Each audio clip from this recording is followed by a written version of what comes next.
Құрметті оқырмандар, жалпы қазақстандықтар, қазақтар, сіздерге мына бір жаға ұстатар жағдайды көрсетейін деп отырмыз.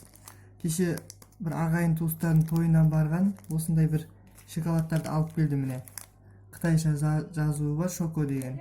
Соны біз жейміз деп мынаны ашып қабек, мынандай сұмдық болды.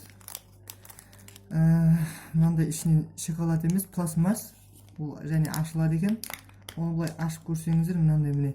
Ішінен мынандай құбыжық. Кәдімгі құбыжық шықты. Көріп жатсыздар ма? Енді мынаны да сіздердің көз алдарыңызды ашайын, міне. Бүтін ашылмаған міне. Чоко деген міне шоколад, шоколадтың суреті тұр. Мынау артында ағылшынша жазуында, мен кейіннен барып бұны біреуін ашқаннан кейін іздедім. Мына словармен аудардық. Бұны ашуға жеуге болмайды деп жазып қойыпты. Not open, not yet дейді міне.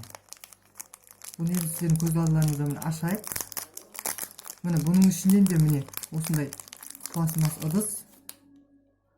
Бұның ішінен енді көрейік ашып. Бұның ішінен мынандай басқаша бір құбыжық шық. Не мынау?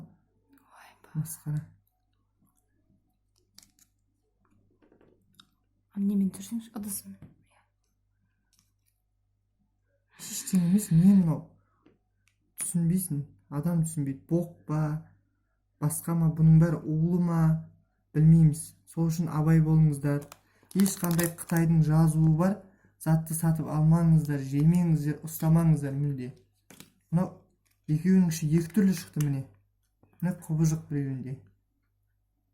Абайлаңыздар.